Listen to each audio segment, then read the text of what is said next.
Merci madame d'avoir accepté notre invitation. Bonsoir. Depuis le début, vous ne croyez pas à la thèse de l'abandon volontaire, de la disparition volontaire. Non. Non, Pourquoi? depuis le début, ça m'a toujours heurté.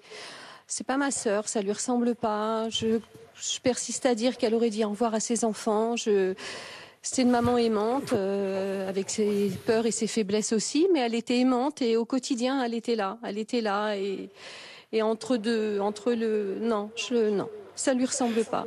Elle n'avait pas d'envie de partir, elle n'avait rien manifesté ces derniers temps, ou des problèmes dans le couple, ou de séparation? Non, non, non, elle me l'avait même pas dit. Je l'ai appris avec les médias que le couple était séparé. Que pensez-vous de la garde à vue de son mari?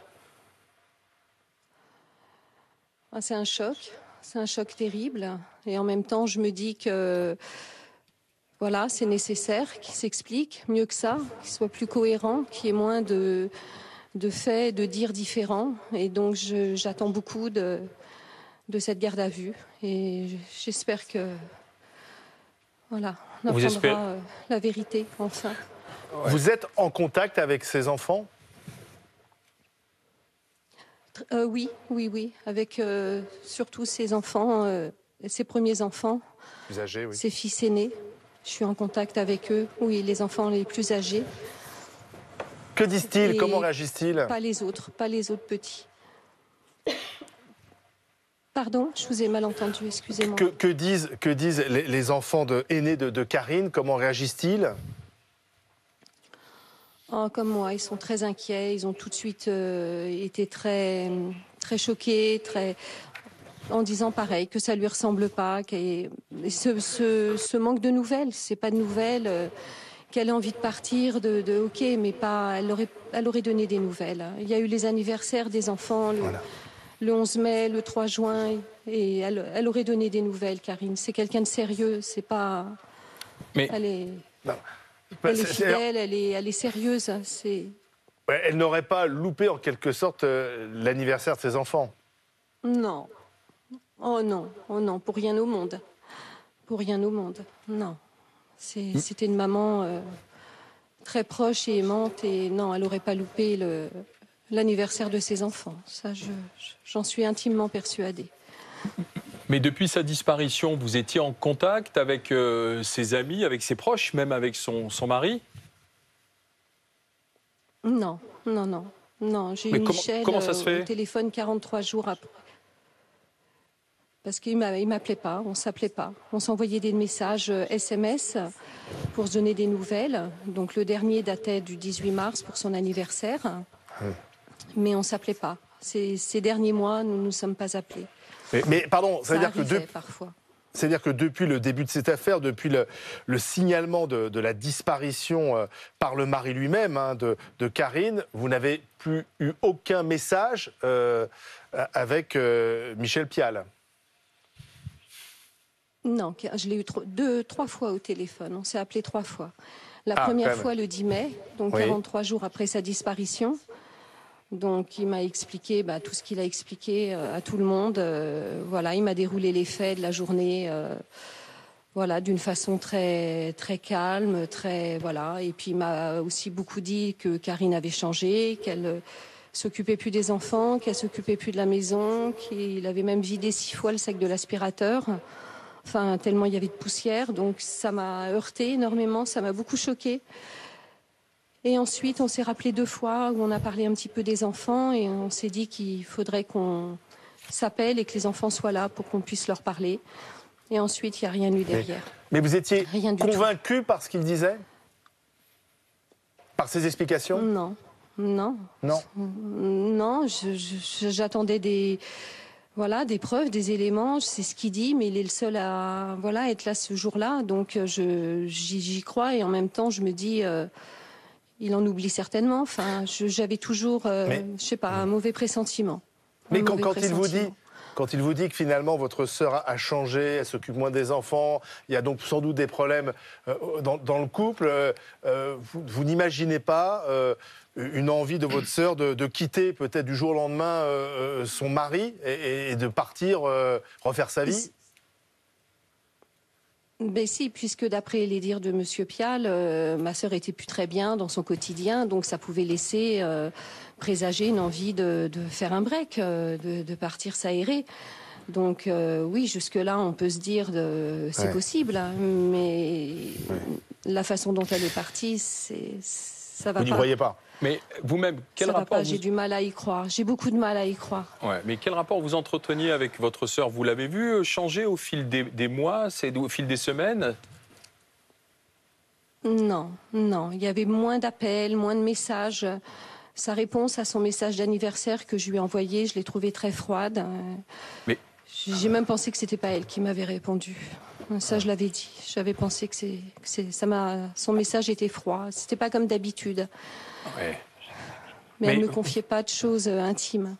Mais vous aviez de bons rapports avec votre sœur, ou il s'était distendu? Oui. Ouais. On se voyait pas beaucoup. Il y a quelque chose de plus distendu, effectivement. C'est vrai qu'on s'était pas vu depuis 2015. Mais on s'appelait très régulièrement, à part depuis le mois de novembre dernier où on s'est moins appelé, mais on s'est écrit pour les fêtes, pour la bonne année, pour les anniversaires des enfants. Mais physiquement, on s'était pas vu depuis 2015, à part des appels vidéo. Ça arrivait de temps en temps. Pourquoi le mois de novembre? Il s'est passé quelque chose? Parce qu'elle m'a appelé pour me demander un service. Donc, on s'est un peu disputé par téléphone. Et ensuite, on s'est quitté froidement et on ne s'est pas rappelé avant les fêtes, quoi. Enfin, on ne s'est pas recontacté par SMS avant les fêtes pour se souhaiter de joyeuses fêtes. Et on ce service, pas parlé au téléphone. On peut en savoir plus sur ce service? Pardon? On peut en savoir plus sur sa demande? Elle m'avait demandé d'accueillir. Oui, bien sûr, j'ai rien à cacher. Bien sûr, Karine et Michel m'avaient demandé d'aider, d'accueillir pour 24 heures un couple d'Ukrainiens qu'ils ont aidé à venir en France. Enfin, qui étaient en France et qu'ils ont aidé à s'installer, pour un rendez-vous le 16 décembre à Fontenay, très tôt le matin, donc en région parisienne, et moi j'y habite, donc de les accueillir, de les récupérer à la gare le soir, de les accueillir et le lendemain de les raccompagner à leur rendez-vous. Donc je l'ai dit oui à tous, sauf au fait d'aller jusqu'à Fontenay avec eux très tôt le matin, puisque moi j'avais des impératifs et des rendez-vous à ce moment-là. Donc à ce moment-là, il y a eu un froid. Et donc on s'est fâchés, on s'est fâchés, quoi. Mais tout à l'heure nous recevons. On en reparlera plus tard. Tout à l'heure, Adélaïde, on en reparlera plus tard. D'accord. Tout à l'heure, nous recevons dans BFM Story Christophe Crédior, que vous connaissez, qui est son ancien mari. Est-ce que vous avez quelque chose? Oui, bien sûr. Est-ce que vous avez quelque chose à lui dire à propos de cette disparition, puisqu'il sera en direct avec nous, un message à lui faire passer? Eh bien, ça me prend un peu au dépourvu. Christophe, je lui ai parlé récemment, donc il sait bien, il connaît bien ma sœur et il peut parler d'elle, oui, ça c'est certain. Et quand ils se sont séparés, ma sœur lui a dit dans les yeux, elle est partie, c'était clair entre eux, quoi. Mais donc, est-ce qu'elle était partie? D'accord, mais quand elle est partie, est-ce qu'elle avait laissé ses enfants? Alors, elle espérait les récupérer après, dans un second temps, puisqu'elle tenait à donc s'éloigner, retrouver un travail, un appartement, enfin, vous savez, tout ce qu'il faut pour récupérer des enfants dans de bonnes conditions. Et puis, ils étaient très attachés à l'île de la Réunion, ils étaient très bien. Et puis, au final, ils sont restés avec leur papa, où ils ont vécu une enfance bien heureuse, quoi. Mais c'est vrai que ma sœur, au quotidien, n'avait plus les garçons. Elle les a revus plus tard, quand ils sont rentrés en métropole pour leur travail. Ça l'avait beaucoup affecté? Donc là, elle a retissé des liens très forts.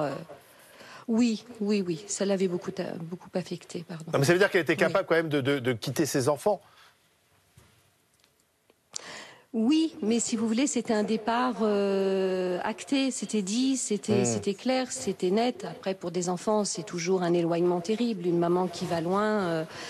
Mais les choses, elles étaient claires, quoi. C'était pas, on l'a pas cherché, on l'a pas cherché, ma sœur. Elle habitait chez moi pendant 1 an. Elle a retrouvé du boulot tout de suite. Elle s'est racheté une petite voiture. Bon, elle s'est restabilisée, mais il y avait un cœur très lourd, quoi. Parce que cet éloignement, elle l'a mal vécu à l'époque. C'était en l'an 2000, elle l'a mal vécu. Mais est-ce que la personnalité de votre sœur, c'est quelqu'un d'entier, de facile à vivre, avec qui composer, ou de complexe? Bah, c'est quelqu'un avec ses humeurs, mais c'est quelqu'un quand même de très vivable. Oui, avec des humeurs, des hauts, des bas, des peines et des joies, mais c'est quelqu'un de tout à fait vivable. Elle n'est pas psychotique, elle n'est pas déséquilibrée. Elle a ses chagrins, elle a ses peines, elle a son tempérament aussi. Elle peut être un peu excessive, elle pouvait l'être. Voilà, même toutes les deux, quand on discutait, qu'on n'était pas d'accord. Voilà, elle avait son avis, son caractère, mais c'est une femme très douce, gentille, aimante. Au quotidien, elle est là, quoi, tout le temps, même quand c'est difficile. Elle était toujours présente. Pour Jules, ça a été, voilà, des épreuves, et elle a toujours été là. Son fils, forte, oui. Mais une dernière question. Quand on traverse des choses difficiles. Une dernière question, et j'en appelle un peu à votre intime conviction. Est-ce que vous pensez que son mari est mêlé à sa disparition? Bah, du fond du cœur, je l'espère pas. Imaginez bien. Et mon intime conviction, je préfère, pour l'instant, je préfère attendre avant de m'exprimer là-dessus. Vous avez été entendu par les policiers ces derniers temps? Non, pas ces derniers temps. Non. Ça a eu lieu il y a quelques semaines. Oui. Merci Adélaïde Esquivillon. Merci d'avoir été avec nous, sœur de Karine Esquivillon.